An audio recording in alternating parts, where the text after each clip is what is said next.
What's good, y'all? My name is David. And I'm Brandy. And this is the Durham duo.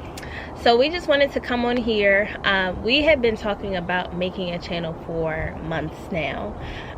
We originally started off by posting some questions on our social media, asking people what they wanted to see as far as content that we posted on our YouTube, but we just never got around to doing it. But seeing as how everybody is in the house due to COVID-19, we thought what better way to use our time wisely than to finally start our YouTube channel. So the content that we'll be bringing you guys is mostly about being millennials and being married. I know that a lot of people our age aren't married right now. A lot of people our age are not even in committed relationships. So we just kind of thought of making a vlog about what our daily lives are about, and focusing on our marriage, and basically just bringing you guys tools that we didn't have, and navigating through our hectic and crazy lives, balancing our careers, being intentional with each other in our relationships, pranks, just our daily life. So we gathered up some questions, like I said, from our social media, and our first video is going to be us answering the questions. So this is, we have about 6 questions, so this is just going to be like a basic introduction of who we are, and just kind of like a glimpse of our relationship up until now. So the first question is, sorry y'all, It's a wasp. okay, I'm back. So the first question, He's way bigger than a wasp. yeah, but that stinger, I mean, how often you been stung by? But 3 times actually. you got 3. one this year? No, Last year? I haven't been outside this year. Last year? No, Year before that? no. All right then. So the first question was our wedding plans. We didn't really have any wedding plans, and I just cut you off with. We didn't even really have any wedding plans. I was actually going to say that. That's why I made the face. We didn't even really have wedding plans. The plan was to get married. Pretty much. And that's it. And then take a nap right after. Yeah, and we didn't even get that nap. But we didn't even really get the nap though.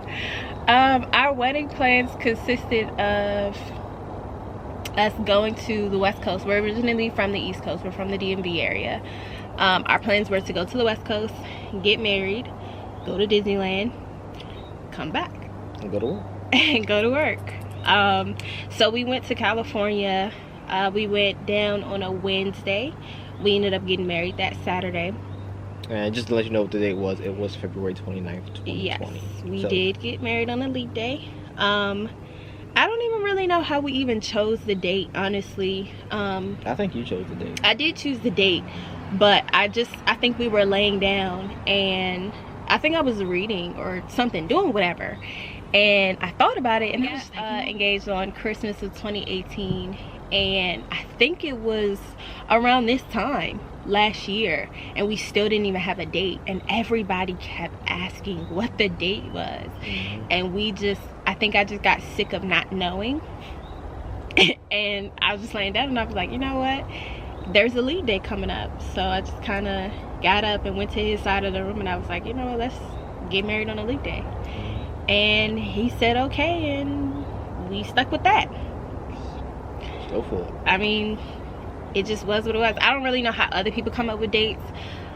Everybody's date is always so special to them, and I just kind of threw it out there, and he said okay, so we didn't even have to argue about it. That's what we chose. But as far as the wedding plans went, I didn't want to wear a dress, so coincidentally he didn't wear a tux. I didn't want my makeup done. I really didn't even want my hair in like some special way. I didn't want to throw my bouquet in a group of my good girlfriends. I didn't want to do any of that. I'm not the type of person that likes the center of attention, besides when it comes to like him and the rest of my family.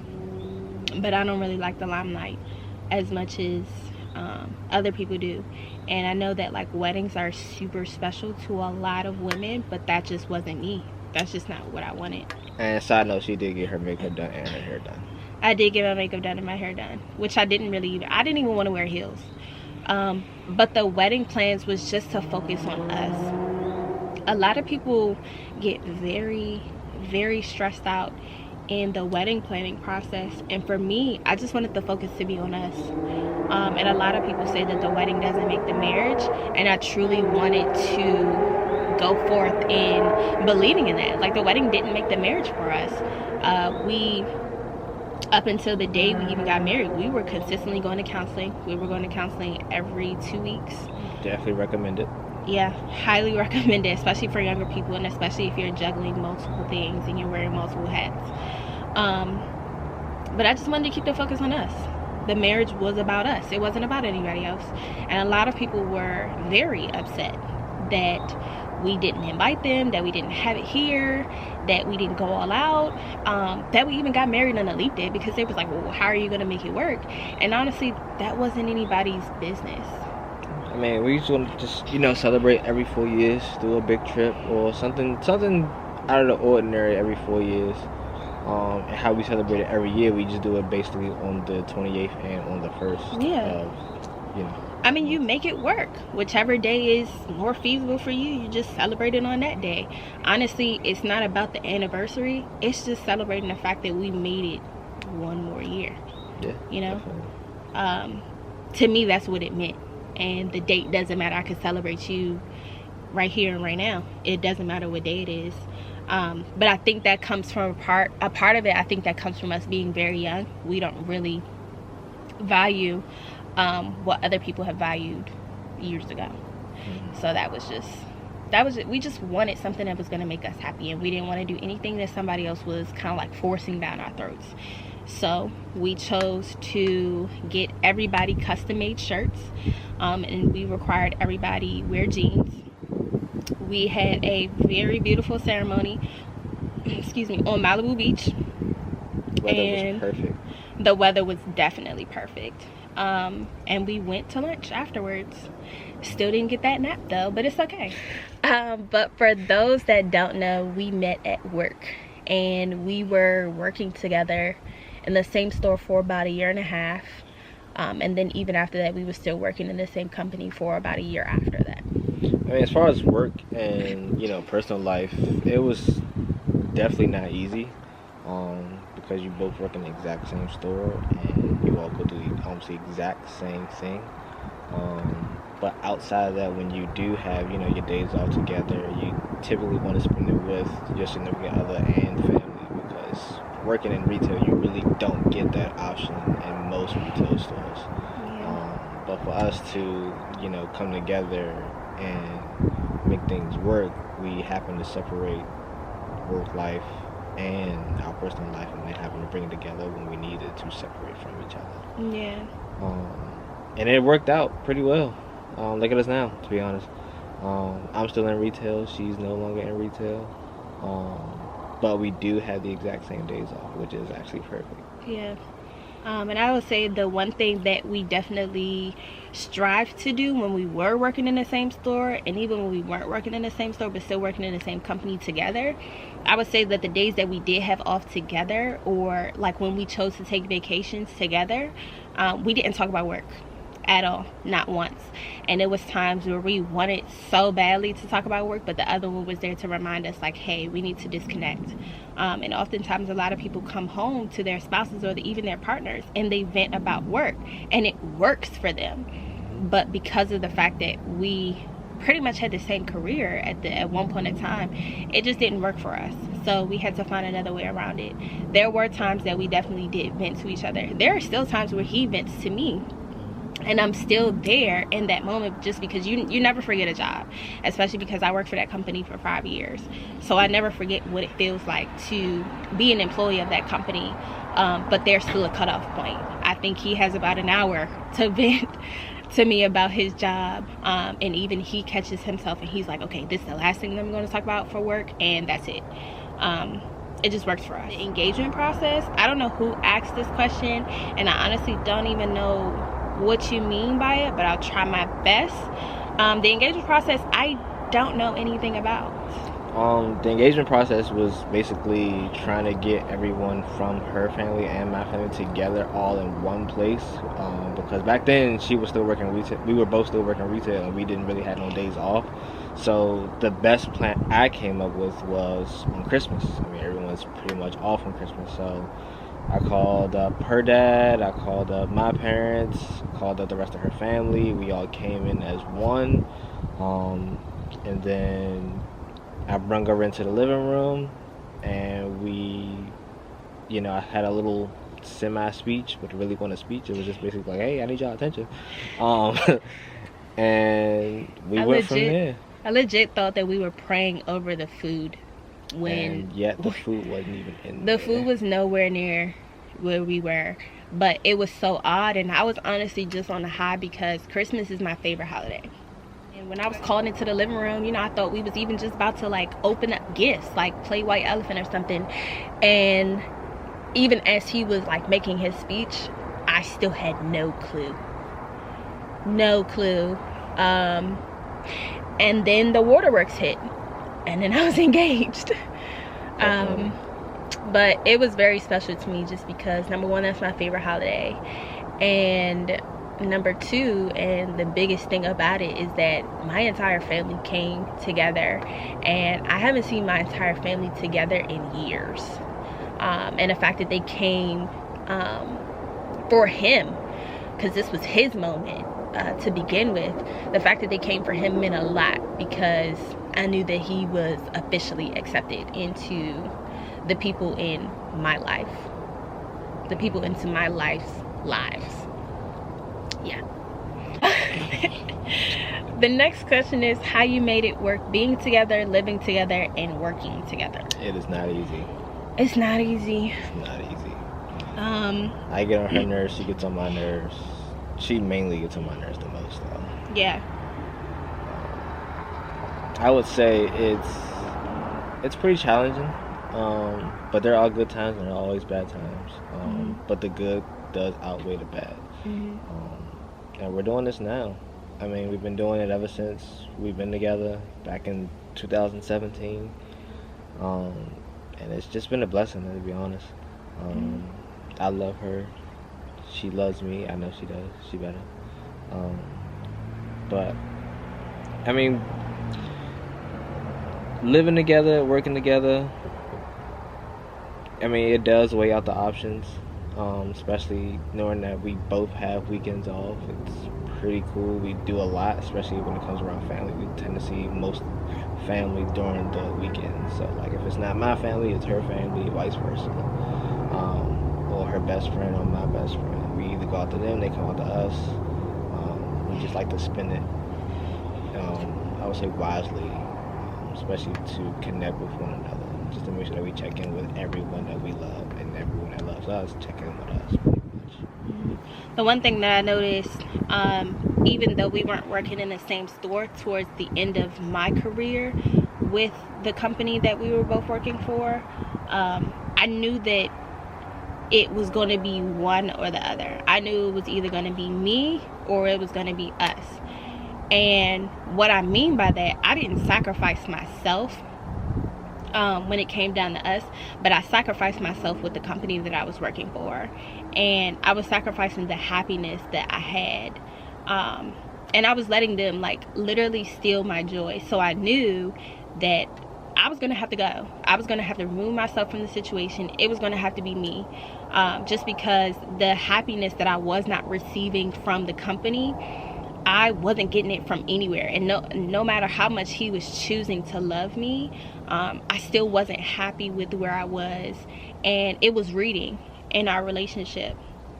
And he wrote it out with me. He was there for me. He supported me. But I lost sleep over the company that I was in. I cried a lot of tears. But I knew that it was either going to have to be me or it was going to have to be us. And I wasn't letting go of us.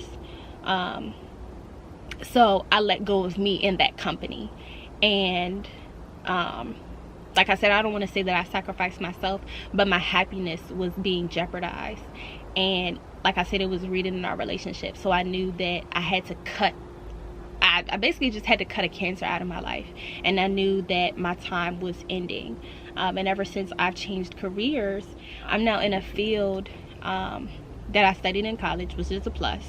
But I also get the time to relax and readjust and just reset. Working in retail, I know that a lot of people can agree, you often don't get that time to reset. And even though you feel like you do, it's just not there. And I was giving my entire life and heart and everything into the job that I was doing, but I knew that I was going to have to let that go if I wanted to see us prosper. So we made it work, but I knew that there was a deadline to that. And ever since then, our relationship has grown tenfold. I agree. So the next question is how you met.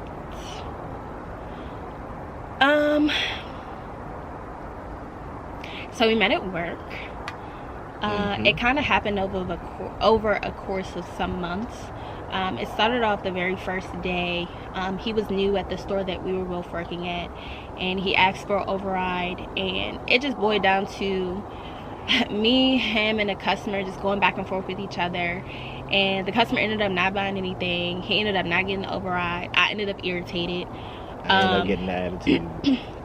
I did have an attitude with him, and that was just it. We just glossed over the situation, and that was it. I didn't even ask who he was. I was just there for the override. Disrespect. And then I think that was in like August, and then come November, Black Friday weekend, Hectic. Super hectic. If you ever been in any retail store, it's hectic. And he came up and he helped me up at the front of the store, and I was screaming over the walkie. I was really frustrated. Like he said, it was hectic. It was just so busy. It was crazy. And I never got to thank him for the help that he lended. He ended up turning a return into like a couple $1,000 sale. I mean, it was just great. So as the weekend was dying down, I texted his manager just to give him some encouragement, just because I had forgotten to thank him, and I wanted to make sure that he did receive that acknowledgement. So I texted his manager just a short message just saying, hey, tell David I said thank you. He did a really good job. I didn't want his hard work to go unnoticed. And his manager ended up texting me back, who was also a really good friend of ours, and he ended up texting me back and was like, you tell him yourself. They just gave my number away. So I used the number and I texted David. You know who you are. And he ended up texting me back. He automatically knew who I was, just because I had told him like, hey, thank you for helping with that customer. You know, I was really screaming on the walkie, and I was really grateful for your help, this and the third. And he knew who I was because I had specifically spoke about the situation. So he confirmed who I was, and then about a week later, we hadn't talked since then, but about a week later he had sent me a text, and we were both in the store, and he was like, hey, do you want to go get lunch together? Shot down. And I friend zoned him. I told him no, just because I was a leader. He wasn't a leader just yet in the store, but I just knew that wasn't the route that I wanted to take. I was heavily involved in grad school. That was my first promotion. This was the first store that I had transferred to from my home store, so everything was just moving really fast. I was young. I was still trying to move out of my mom's house. Everything was just really going good for me, and I honestly didn't want to mess it up by dating somebody that I was working with. You know, you always hear like, don't date where you work, and you know, never mix personal and never mix business and pleasure, or business and pleasure don't go hand in hand. So I was trying to live true to that. And work for you now. I told him that I didn't want to go to lunch. So nothing really came of that. It was just, all right. He was just like, okay. And then I think it was like a week later after that, and he came into the store, and I was at the front door. I think I was just like stocking stuff, and he came in with a haircut, and I shot my shot. I mean, it was very whack, but he just walked in, and I was like, oh, look at you looking like my type. And 3.5 years later, we're married. So it worked. I guess. He must like whack women because it was very whack. Yep, and look at you. Whack. It worked. I'm married. So the last question is pet peeves. My biggest pet peeve is when I'm driving and other drivers do not use their turn signal, because majority 7 out of 10 cars come with them already built in. And yeah, it just 10 out of 10 cars come with turn signals. No, it's just 7 out of 10. Because you can be literally just right here, and they be right here, and they just get over. What else you use the turn signal, and it just gets under my nerves. It like really gets like under my skin, and it happened to follow Brandy as well, because she never thought anything about it until it happened to her, and then she's like just now it burns me up so badly to the point where like I literally like ride that person's bumper, and then be cussing me out, because they didn't turn. So my top pet peeve is when people don't acknowledge me, or people don't acknowledge anybody for that matter. It takes nothing out of your day to acknowledge someone, and it's just downright rude, especially if you're asking something from them. Yeah, like or asking for something. Prime example is like, hey Brandy, did you do the laundry today? And then she would hit me with good morning first, how are you, and then ask me, did I do the laundry? That's pretty much what she's looking for every single time. Yeah, it's a difference. It's definitely a difference, especially if I haven't seen you all day long, and you had like a messed up day at work. Me saying, hey David, how are you, could bring your mood from way down below to like something that's easily manageable, for you to turn your mood around, just because you don't know what type of day somebody has had before encountering you, or you don't even know what type of life somebody has lived before meeting you. And you just acknowledging somebody can take someone from, like I said, from way down below to here, just because you chose to acknowledge them. And like I said, it takes nothing out of your day just to be kind, for lack of better words. Yeah, pretty much. I just think that it's insanely rude to not acknowledge somebody, especially when you're asking them for something or you're asking them to do something. It just burns me up. Yeah. Especially when you work at retail and then people just come in and be like, yeah, I'm looking for this. I'm like, hey, come on, how you doing? What brings you in today first, versus just getting straight to the point. I mean, I can understand you're in a rush, but just take that little bit of time. It only takes like a second or two just to say good afternoon, good morning, good evening. Yeah.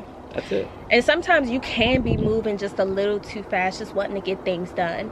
But when somebody encounters you with a good morning or a good afternoon or just a hey, how are you? You realize that you've just been moving too fast all day. And it's like, dang, like I haven't even really thought about how I'm doing today, because nobody's even offered to ask me. And when somebody does offer to ask you, it makes a world of a difference, because nobody does it. Your whole mood just changes. Yeah, absolutely. It's definitely a mood shift. Like one thing that our counselor loves about when we go to see him, we always, before we even sit down and get to talking about what we've been doing since the last time we've seen him, we sit down and we ask, how are you? How's your wife? How's your wife's mom? We know you've been traveling back and forth lately. Like, how are you and your family? And he always says, nobody's asked me that today. And it just, you should try it. So the last thing that we really wanted to touch on, well, my message, and I guess you could deliver your message. I know it's probably gonna be different. My message to everybody, we're all in this funk about not being able to. I just took a shower. We're all in this funk about not being able to live our normal lives. I know a lot of people are upset that they're not able to celebrate their birthdays. I know a lot of people are upset about not being able to go outside. Like, I know that's the new wave about, when outside opens back up again. But the one thing that this quarantine has really taught me is that you really, really have to be super intentional about the things that you feel are important to you. because they will get lost. I know the one thing that God has really done for me is he has slowed my life down with this quarantine, because there was obviously something that I was ignoring, and I was using work as a distraction. And the one thing that I would like to say to everybody is use this time to not only isolate yourself and do the right thing by protecting somebody else or saving somebody else's life, but also spend time with your loved ones. Yeah. Because the one thing that millennials say is that we're always so busy. Yeah. We're always so busy. We're too busy to do this. I've been busy. I haven't been able to reach out. Reach out. Yeah. It only Definitely takes maybe reach out. About 30 seconds to send a text, or just a call and say, hey, you know, I'm thinking about you. Hope you're doing well. This is the time where nobody is busy right now. Even if you are still working, you're not busy. You're not busy. There's no traffic. Unless you're Chick-fil-A. Chick-fil-A's popping right now. Yeah, but still, you're not that busy. You're not that busy. And the one thing that took me from the unhappy place that I was when I was working is not being able to have the time that I wanted to spend with my loved one. And now that I have all the time in the world, it just makes a difference in the focus of our relationship. Yeah, tolerance went from here to up here now, because I'm sick of Brandy right now. Then that means your tolerance went from here to here. Hey, there you go. Bam. This is what I'm working with. So what's your message? I would have to say that keep you, your loved ones, family, friends in mind. Prayers is just to stay safe, stay inside. Make sure that you wash your hands, make sure you're cleaning, making sure you're doing, you know, the best you can to your abilities to get through this void we got going on right now. Because this may be part of God's plan, who knows? We just got to be there for one another, support each other, love one another, making sure that we can get through this. Because this is not going to stop us, not at all. Yeah. We have a future to, you know, attend to. And it starts now. It starts yesterday. It starts tomorrow.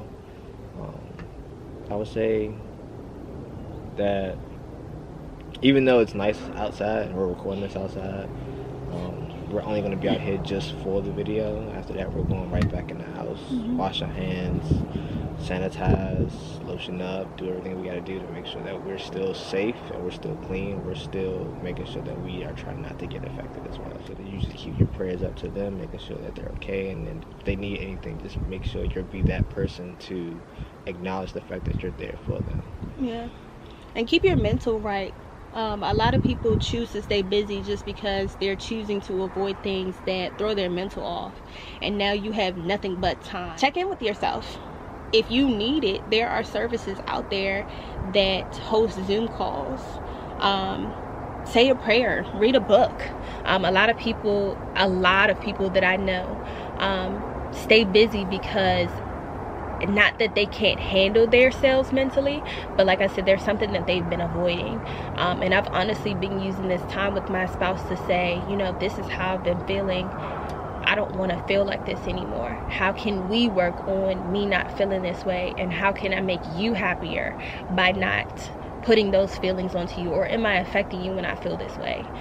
So a lot of the things that we've been doing, in addition to spending time with each other, playing games, watching movies, all of that, I know everybody's doing that. But the one thing that we have not wasted time on is checking in with each other mentally. Because if he's not here and I'm not here, our relationship is going to really fail and it's going to really suffer. So we wanted to send that message to make sure that you're taking care of yourselves, not only staying inside, but make sure that you're taking care of yourself 100%, because this time is very uncertain, and we want to make sure that we're all here when all of this is over. When outside opens back up, we want to still see the same people. If you guys like this video, make sure you hit the like button, subscribe to our channel if you already haven't, follow us on Instagram. We will be back for uploading more content as the days go by. Let us know what you want to see. If you want to see pranks, if you want to see us do TikTok challenges, we have nothing but time. So like I said, like, share, subscribe. Let us know what you want to see. Comment in the comment box. Send us personal messages. Shout out to y'all for attending to our YouTube channel, and we will see you again.